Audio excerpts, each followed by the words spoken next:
you're given, that's how we live it. Don't be mad at the system, it's simply how we've existed. I hear a lot of people talking like they politicians and choose to be an accountant because it's safe in a business. Not because they want to do it, just because they heard it pays. And who the fuck wants to be poor knowing that's how we've been raised? Society is getting heavy, I can feel the weight. The pressure of success is like 100 million pounds of shit. How you guys doing today? It's Anthony Gangi. Welcome to another episode of Tear Talk. Guys, we're going to be talking about what happens when you lose your perception of authority. So what I mean by that is what happens if at some point during your career, your perception of authority over the inmate population gets taken from you? How do you get that perception of authority back? Now, I'm going to have Connie. We're going to kind of go over some scenarios in which we feel that your perception of authority can get unfairly taken, which would include being embarrassed by a supervisor, maybe being challenged by an inmate. But there will be a point where it's like you're going to have to come back into the game and you're going to have to reestablish that level of credibility. And mind you, the authority and credibility are kind of intertwined here, because if you don't have a perception of authority, then you don't have credibility, at least in the inmate's eyes. So you have to realize they run hand in hand. Of course, we got the author, Cage Was Her Cocoon, Connie Alleyne. Connie, I love how you smile before the camera's on you. So keep the smile. Keep it. Go. Hello, everyone. I don't know why he's got to mess with me. I swear I don't. So, Constantine Alleyne, I am the founder and president of the Civilian Corrections Academy. I'm also the podcast host of The Fly Behind the Wall, and I am now an author of The Cage Was Her Cocoon. So, with all that said, I am excited to talk about this because I think it's very difficult once you've lost that perception of authority to get it back. There's a point where you just gotta do what you gotta do to make it happen. And I guess we'll be talking about what that is. Yeah, I think we're going to figure out a lot of it along the way, because right before we enter this dialogue, you mentioned that the perception of authority or how we deal with the inmates may be different between civilians and custody. And I want to explore that real quick first. And then maybe we could talk about how we're challenged. And maybe that challenge could be different. Like you mentioned how an inmate challenges custody may be a little bit different than how they challenge a civilian staff member. And again, guys, the effort here is to know that it does happen. It does happen. We could have a bad moment or be involved in a situation that's out of our control, and we lose that level of credibility in which the inmates see us with that perception of authority. So it's going to be very interesting to see where this dialogue goes, because we don't know where it's going to go yet either. But I'm sure we'll develop it along the way. And guys, during the interaction, please, guys, comment, because you never know. Sometimes you guys put something into the comments that we wind up utilizing for a whole nother show, just to add and continue the topic. And the topic right now is based on a comment. Someone sent me this comment. He goes, Gangi, I thought your show on perception of authority was great, but what happens if you lose it? And that's what's motivating the dialogue now. So we do listen to our community. Now, guys, if you haven't, the show Tear Talks for you, brave men and women that work in corrections. So please subscribe, interact, engage, comment, hit that bell. The bell's going to notify you every time I post a video. We're going to go to our sponsor. And when we come back, we're going to be talking about regaining that perception of authority. Stand by. I wanted to attend a university that had an intelligence program. I wanted to look at problems different. I wanted to increase my critical thinking abilities. AMU offered those avenues to expand. Obtaining your degree as an adult, you're actually paying yourself and investing in yourself. You can't put a dollar on it. It's priceless. It's something that can never be taken away from you. American Military University. Learn from the leader. Guys, inmate manipulation is a course that is highly needed. It's the process that's so slow moving and subtle that you don't realize it's happening. When inmates choose to manipulate, they manipulate our need to react. Situational awareness and insight is going to save your career. It's going to save you from doing foolish things. Listen to your gut.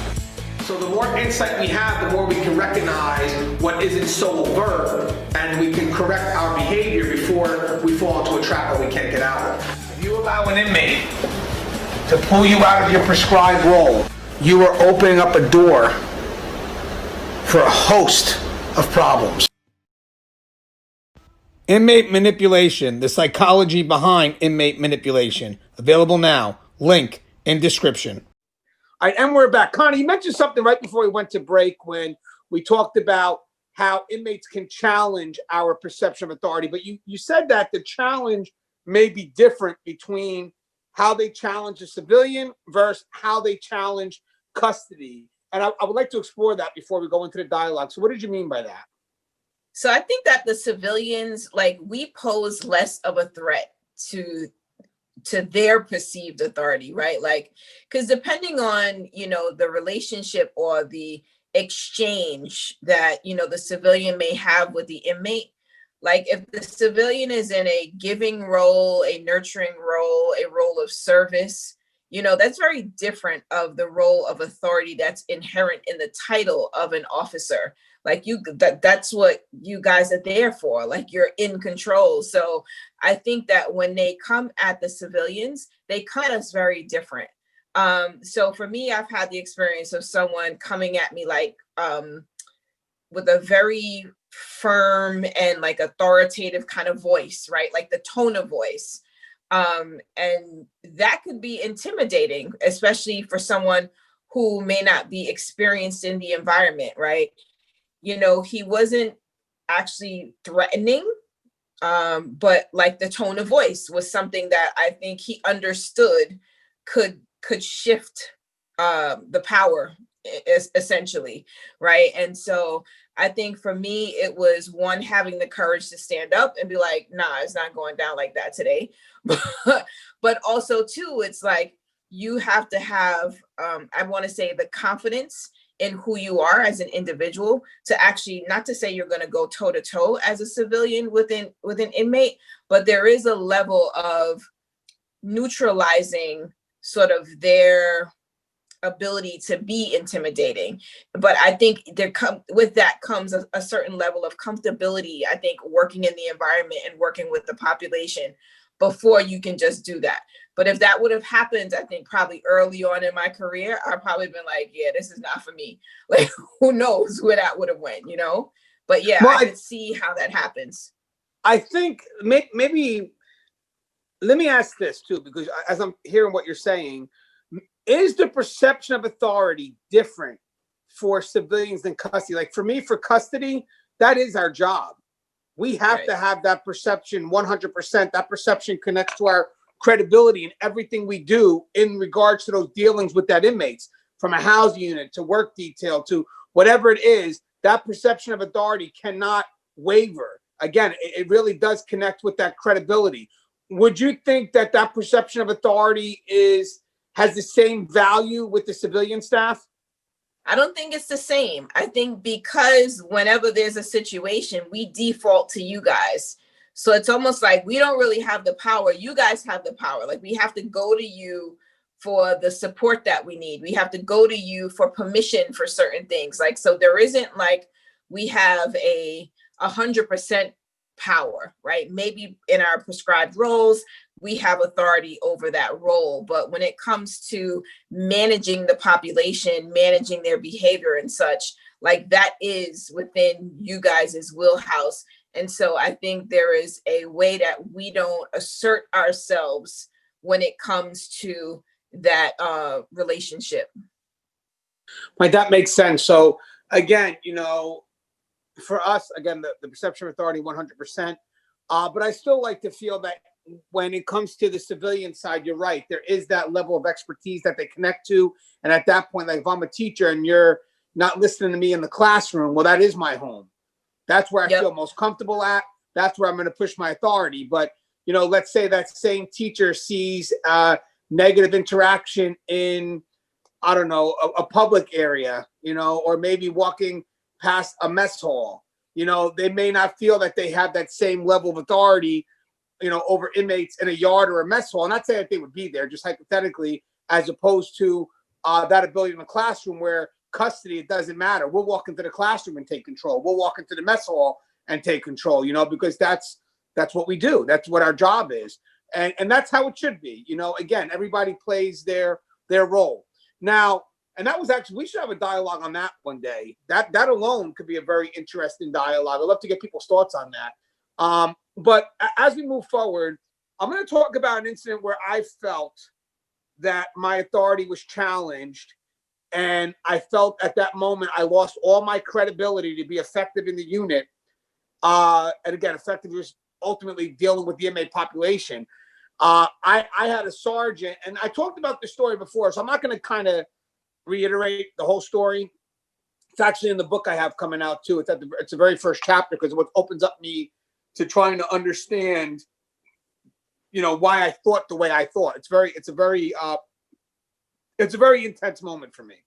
But I remember that I had a supervisor that yelled at me in front of all the other inmates, that were there. Why am I saying other inmates? Wait a second. I don't know where the hell. I'm going to keep them. I'm going to edit it out. But why am I saying other? Oh, you know why? Because we're used to yelling at inmates, I guess. But I don't know what happened there. Why did I say other inmates? A supervisor came in, yelled at me in front of the inmates. And it was one of the most embarrassing moments I've ever had in my career. And I was new.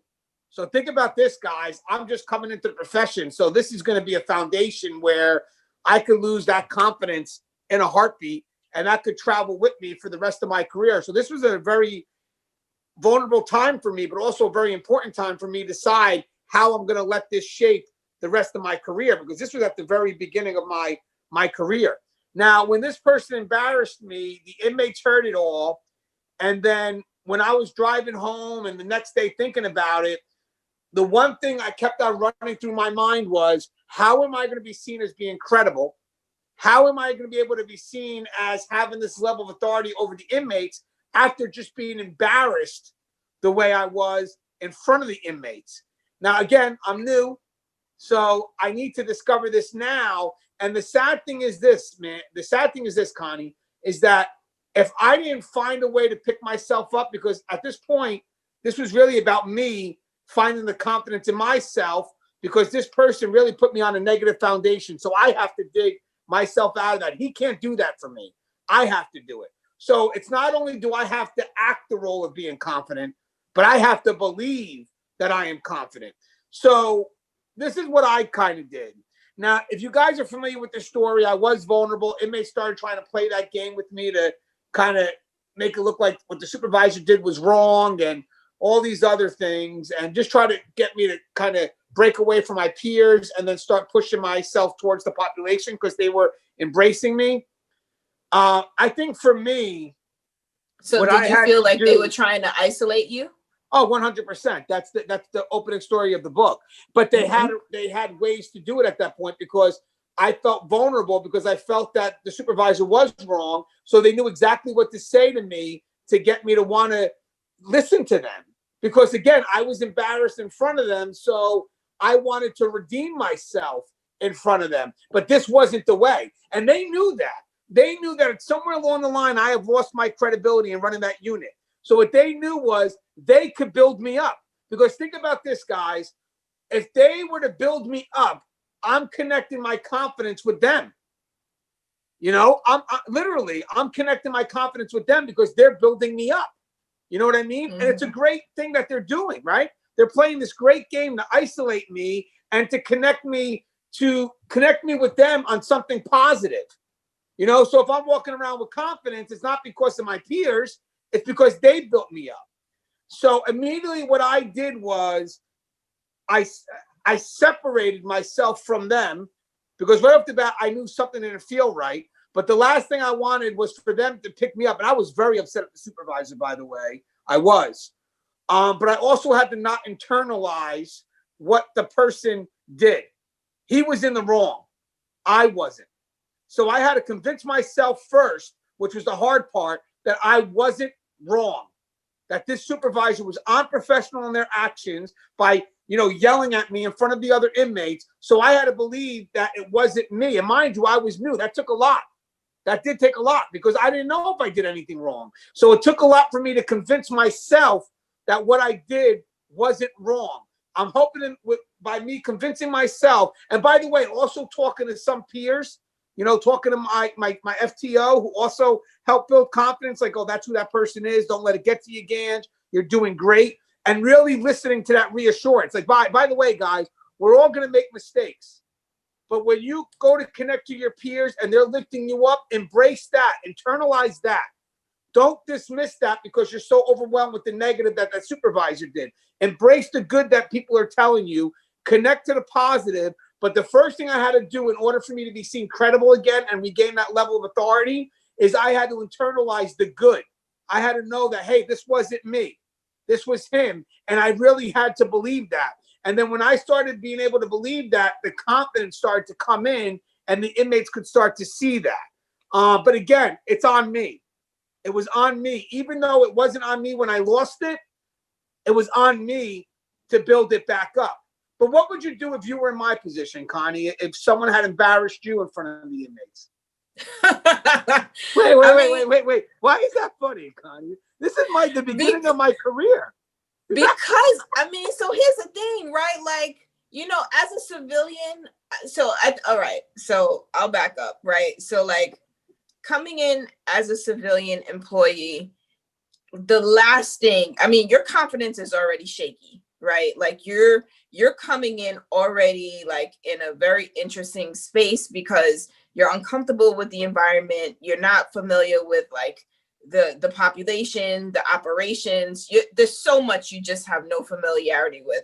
And so for you to be like on the line working and a supervisor to just ream you out, like, I mean, that's one of those situations where you may not come back tomorrow. You may not even decide you're not going to call in, right? Like those are those situations where it's like, all right, of all of the things that's inherent in this environment, I have no interest in going and being with a supervisor or having a supervisor who cannot be supportive, right? Or who doesn't understand the impact of what they did to me and how it's going to kind of undermine my authority amongst the population. Like nobody wants to have that experience. So I would even take it a step further. As an officer, if you guys hadn't even gone through all the training, the academy, all the stuff you had to go through just to get there, you might make the same decision and be like, yeah, this is not for me, because nobody wants to feel that way in the workplace, right? No one wants to feel as though they're not supported or as though, you know, they just did the worst thing ever. Cause like, it wasn't that, right? And so, I mean, I think professionalism is one of the things that I always default to. I try to always be professional, but there are times when you don't feel very professional when things like that happen, right? And I mean, I've always been very big on speaking to people directly. So when I've had a supervisor say something to me that I thought was inappropriate or not right, like I've actually spoken to the supervisor like in the moment. Only because like one thing that I learned was that, so if you're feeling some kind of way, it's not fair that you're the only one that's holding on to those feelings, right? Like the person who made you feel that way should know that they made you feel that way. And that way you both have something to deal with, right? It's not like I'm just carrying it with me and this person doesn't know I think they're a piece of crap because of what they did to me. So I think part of when those things happen, it's bringing it to the attention of the person who's made the statement or did whatever they did. And somehow I think, I don't want to say having them make a statement to the population, because I think that could even do more damage, that you have a supervisor who would say like, hey, you know, like it's you can't fix it, right? You already did it. The supervisor can't fix it. And I think we have to realize that the ownership will be on you as the person who's left to deal with the fallout. And for me, it's a matter of constantly resetting those boundaries with the inmates, showing that I do know my stuff. I think it's almost like a constant position of proving yourself over and over again to build that credibility. Like it's almost you're always showing that you do know the rules. You're always showing that in repositioning or redirecting them, that you're doing that based on what you know. So like, it's almost like you have to reinvigorate your own confidence in yourself so that it constantly shines through in the work that you're doing. That way the inmates don't even attempt to try to challenge that authority again. Well, you know, you hit a couple of good things. First off, because I was new, the impact was a lot greater. I didn't feel that I had the ability to, as a senior officer, maybe to tell that supervisor, like literally what they really thought. Again, I'm academized, whatever you want to call it, academy-mized, whatever. I was just strictly from the academy. This is a supervisor. We shut up, we shut up and whatever it was. But if that was probably someone that had more time in, they would have probably even called the supervisor by his first name, like, yo, Jim, who the hell are you talking to? Like, we can go. But again, I'm new, and I'm still, and I don't even know, as I said, in my mind, I don't even know if I did something wrong or not. Where a senior officer would know, like, I d'idn't do anything wrong. Screw you, Jim. Who are you talking to? Like, who are you talking to like that? Where, again, I'm still wondering, what I've done wrong, if I've done anything wrong. So I really didn't have, in my mind, a good foundation to fight back with this individual because I'm unsure of my foundation. We're very wavering. But I will say one thing kind of hit home with me also was that I still did feel the need to, as I built confidence in myself, I did this on my own, but somewhere in the back of my mind, I know I did feel the need to kind of say something to him, which I did when this person got ready to retire, probably around 8 years later. I'm more senior, and, this person didn't remember the incident. Was upset that I held on to it for that long. But with that said, I wanted to kind of understand my foundation, but I didn't need to go to that supervisor for me to rebuild my who I was. What I did get, believe it or not, which helped me a lot, is people that I started to connect with, that I started to trust. Again, fellow officers are just good peers, good supervisors too, that knew me, discovered my work ethic, and these are people that I had higher value for that would give me very good feedback, and that started to build me up, which meant the world to me, obviously. So I think my connections that I had as my time progressed mattered because I started having a real good connection with people that I felt had the same work value as I did. You know what I mean? And that's what mattered to me because later on, when I know what really got that supervisor mad. And if you remember the story, guys, the story's simple. I had an inmate have an issue that was very close to the end of the shift, and this supervisor was in their vehicle. So they'd rather go home, and I called him into the unit when he was probably about 2 minutes from getting out the gate. And again, I was new. I was just running on automatic. But I was so belittled. And as a supervisor, I want people to know something. That's a tough moment for anybody to deal with, but even tougher for a rookie who, I love what you said before, Connie, fuck this career. Excuse my language, but no, I didn't use those words. No, sorry. Yeah, I forgot. But you know what I mean, right? Like, yes, if this absolutely. is my first, I apologize, but you're 100%. I guess I did the custody more powerful effect.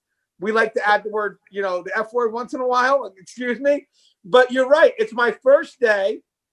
I just got yelled at. You're right. I'm not going to call. I mean, I would come back to work again. And you could have just lost a very good officer who really doesn't even understand. They didn't do nothing wrong to begin with. So again, the best advice here is that you have to find the confidence back within yourself. I'm not saying that you have to seek it, but you have to go ahead and know that you didn't do nothing wrong. And I promise you, when you go to speak to other people, they'll embrace what you have to say and they'll build on the positive, but you can't stay focused on that negative. So I guess the first part here is that when your authority gets challenged, the way to maintain it or try to regain it back is believe that it belongs to you. Believe that it's yours. I don't care where it went. Just know that it's yours. Believe in it and make the effort to get it back. Would you agree with that, Connie? Or absolutely, because when you don't believe it belongs to you, you've already lost, right? And so really it is, no one can help, no matter who builds you up. If you feel that you've already lost it, like there's really nothing anyone else can do. And I mean, confidence is really a critical area. It's a critical character trait. It's a critical everything when we're in this environment. If you're not confident, like people are not listening to what you have to say. You give an order and no one's responsive because you're talking with a lack of confidence, right? You can't lead without having some confidence in your voice and your tone and your mannerism and everything. So I just feel like if you feel somehow that your confidence is lost, I never tell people to leave the profession. I just feel like when you're feeling like you're lost and your confidence is gone, this is a very unsafe place for you to be. Right, I agree. The only thing I have left for debate, guys, and maybe we could figure this out for another day, but definitely if you guys are watching this, just in the comments, would you recommend going back to the supervisor and have that discussion with them? And if so, is that discussion just to have closure, some understanding of what happened so you can confirm whether you were right or wrong? Or is it a discussion where I'm going to get my power back and I'm going to start at it from where the source that took it away? So my thing is, if I'm approaching that supervisor, am I approaching the supervisor to convince myself I did nothing wrong? Or am I approaching the supervisor because I'm going to get my power back and I'm going to start with him or her? So I like to, what's your, I know you're. Yeah, I mean, I think approaching the supervisor to get your power back is one thing, but that's really more of a figurative thing, right? Like, I think approaching the supervisor to assert yourself is probably the thing that's going to build your confidence back, right? Which then helps you get your power back.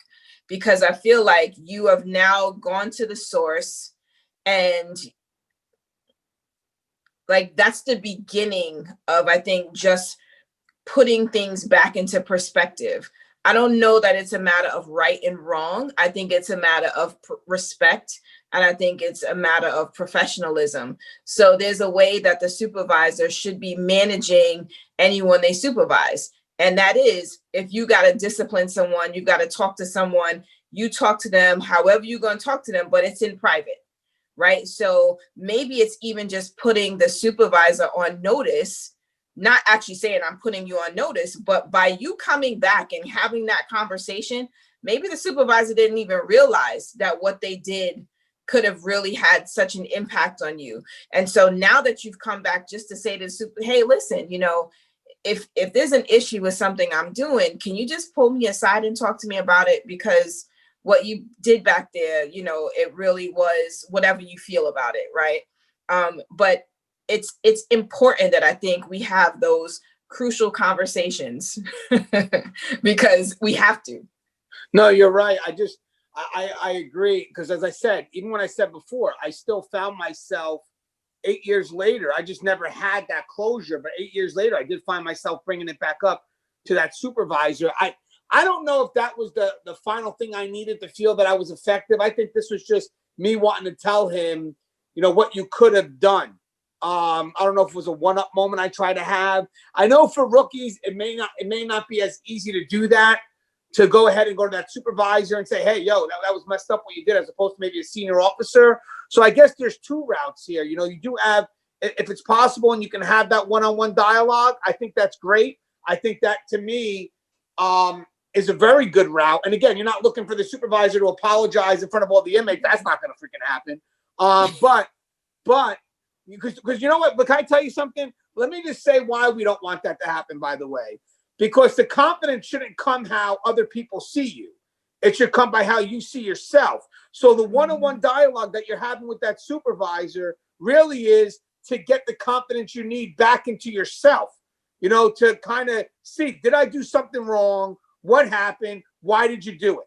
You know, but when the person decides, well, okay, let's say this would never happen, but the supervisor decides to apologize to the unit, the incident already occurred.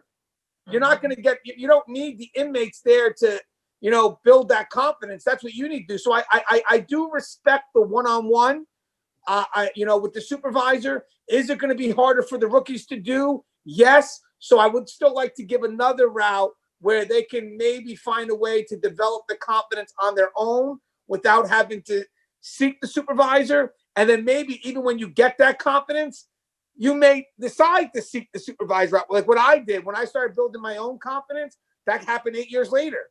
I seek the supervisor to get that closure, but I respect both ways, because if I was a senior officer, I'm talking to the supervisor immediately. Like I'm gonna get that back right now. But as a rookie, little bit different, but I could see both perspectives, and I'm glad I could also see the challenge when you think of the chain of command, though. Like, it's hard. I mean, I think it's one thing for us to say, yeah, just talk to them right away. But when you do respect the chain of command, it may not be so easy to make that decision to say, I'm going to speak up because they've now embarrassed me or they've undermined my authority. I think that's difficult. Well, you know what? I like what you just said. Let me comment on this real quick. So if again, just my thing with human behavior now. So if I'm a rookie, I don't know this person. So all I see is their rank and their level above me, right? But if I'm a senior cop or senior officer, I may not see the rank first. I may see Jim. We Right. talked about Jim being an asshole before, So yeah, I'm sorry. I hope no one's watching this is Jim. And I do have a Jim that watches this. So hold on, Jim. I don't know where the name came from, Jim. I apologize. But what's going to make me is because I don't see the rank. I see Jim. So I'm confronting him because I don't feel the pressure of the rank over me. Where a rookie is going to be a little different. I don't know Jim. I only know Sergeant.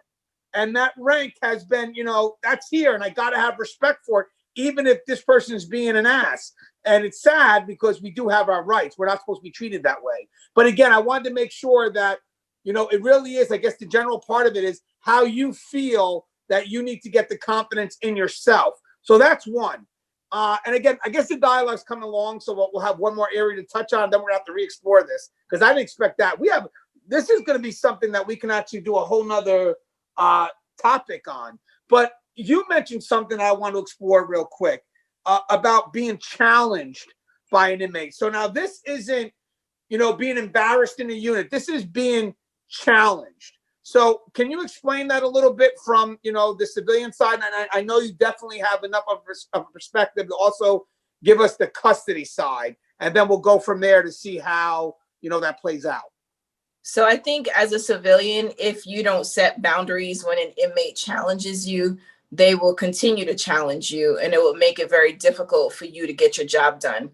And then when you become the person who kind of kowtows to the challenge and you're going to get what you want from this person, you then have other inmates who kind of follow suit and they will also do the same. And I think from an officer perspective, when you have inmates who are challenging you, it is important that you check that inmate immediately, because if other inmates see that you weren't responsive, or that you allowed that inmate to be disrespectful, or you allowed the inmate to do whatever they wanted to do, like you kind of are now giving the population some kind of leverage. And that challenge then makes it very difficult for you to be effective. So now you're giving orders and the inmates don't respond because they know you don't assert yourself, or they know that you don't really have the power. They have the power. They've seen you sort of surrender your power to another inmate, and you just never want to do that. Right. And I want to add something on that. So when it comes to that, like, by the way, the perception of authority is important for both civilians and custody, right? I'm going to put a little bit more weight on custody, and I'll tell you why. Custody is the fail-safe. That makes any sense. Now, again, I'm not minimizing the importance of civilians and that perception of authority, guys. You got to hold on to it. No different than, I would say, custody. But mind you, custody is the fail-safe, which means that if by chance the civilian or the non-uniform member loses it, custody is going to be right behind that to reinforce that level of authority. So I would definitely say from a custody perspective, getting challenged, there has to be a zero tolerance for that because you are that fail-safe. So again, if you get challenged and if by chance there's a time where the inmate gets the best of you, which I'm going to tell you something, guys, you're going to lose battles here. For anybody to tell you that you're not going to lose a battle, that's a bunch of BS. I mean, these inmates are smart. They're a lot of people downplay the intelligence of some of these inmates, but I mean, even if you want to downplay their intelligence, guys, they live in this environment 24 hours a day, 7 days a week. This is their life. This isn't our life. So they're going to know things that we're just not going to know, and they're going to know how to maneuver because they see every shift, every second of the day. They know the runnings of the facility. But if you get challenged, and if by chance, the inmate gets the best of you on that challenge. I used to let me go back and tell a story real quick, because I think Connie remembers this. We had an officer that messaged me on the side, and I think we did a show on this. I'm pretty positive, but he was being challenged by the inmates every day. The inmates kept on calling him overweight. They just kept messing with him to the point where it got to him. It really did. He was taking it home. He didn't confront the inmates, but he also didn't let the inmates see that it was taking its toll on him. When he got home, he sent me this very powerful message, and it got to me. Because you know what got to me was, the old me would have said, if you can't stand your ground, if you can't, nip this in the bud right away, then you really don't have a spot in this profession. But sometimes that can be cultivated. Sometimes we may come in, not realize what our vulnerabilities are, and we're human, and we wind up taking a little bit of that home, but we don't give up. We don't throw the badge on the floor. We realize what that vulnerability is, and then we come back twice as strong. And what I realized with this gentleman, which really got to me, was the fact that he didn't want to quit. He was getting tormented by these inmates, but he still came back to work. This guy was by no means a weak individual. He just didn't know how to address something that most of us are unfamiliar with. It's the truth, But the point is that he didn't want to give up. And when I saw this for the first time, and I saw this guy's heart, I said, you know what? Let me reevaluate how I even thought about this. Basically, this person doesn't want to quit, which technically most weaker people will. He wants to address this issue, but he wants to regain control. So the advice, again, specific to this issue is, if you don't know which inmate's saying it, I told him to just pick one, make them example, and run with it. And he did it. He wrote me an email and said, Gangi, I came into work that day, held my confidence, and the moment they went to crack that joke, I didn't ignore it like I usually did, and I couldn't catch who it was, but I picked somebody because they knew I wasn't messing around. And what did that somebody do? They yelled across, yo, Tyler, that's fucked up. I'm getting in trouble for your shit now.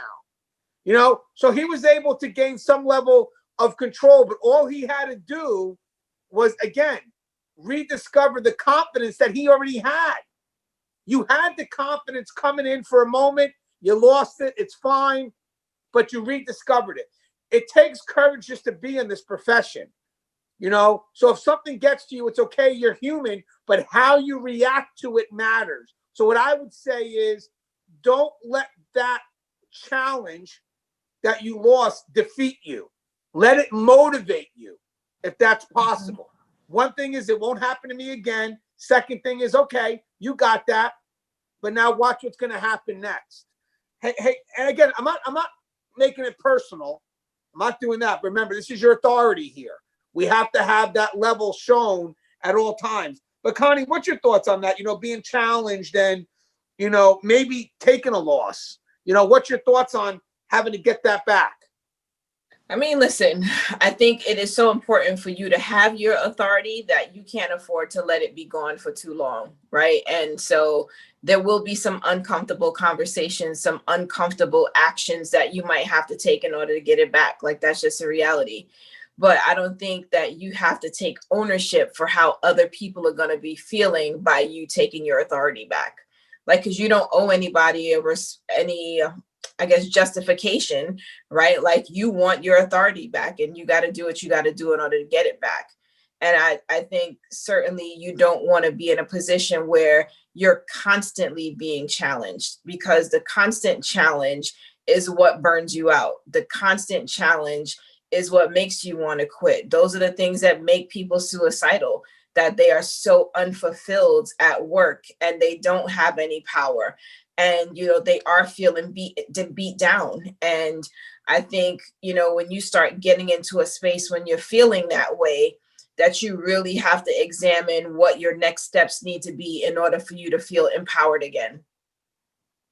And I like how we're actually ending that empowered again.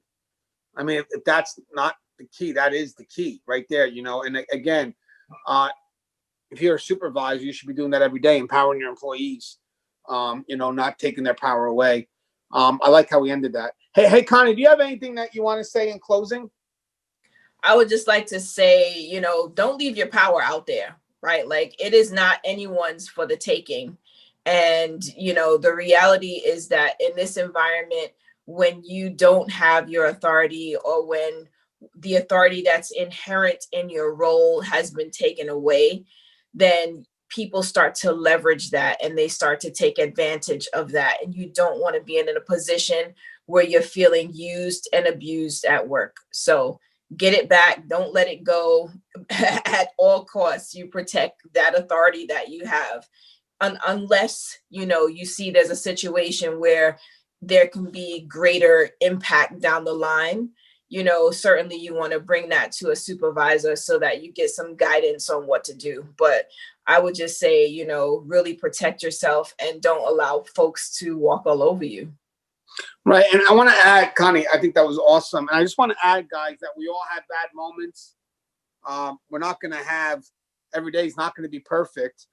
So the point is, when you have those bad moments, try to find the strength in yourself to build that confidence and make yourself better than you were the day before. You know, eventually the inmates will move on and they'll remember the newer you, as opposed to what happened yesterday. So I think the key here is ultimately is every day just try to be better. And will we have setbacks? Yes, of course we do. But then we go right back on that road again. And again, for the people that are, because I like how you said anyone take the power.